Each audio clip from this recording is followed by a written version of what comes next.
بسم اللہ الرحمن الرحیم۔ السلام علیکم ورحمۃ اللہ وبرکاتہ۔ اللہ سب کو یہ دعا پڑھنے کی توفیق عطا فرمائے۔ آپ صلی اللہ علیہ وآلہ وسلم نے فرمایا کہ جس کے ساتھ اللہ پاک خیر کا ارادہ فرماتا ہے اس کو یہ دعا پڑھنا سکھا دیتا ہے۔ دعا کریں کہ اللہ تعالی ہم سب کو بھی یہ دعا پڑھنے کی توفیق دے، آمین۔ دعا ہے بسم اللہ الرحمن الرحیم۔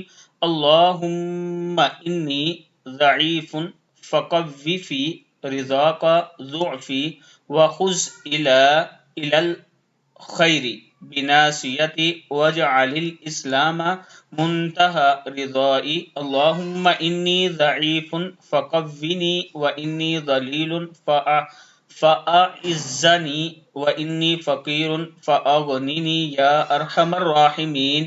آگے آپ صلی اللہ علیہ وآلہ وسلم نے فرمایا جس کو اللہ تعالیٰ یہ کلمات سکھائے پھر وہ مرتے دم تک نہیں بھولتا۔ صدق اللہ العظیم۔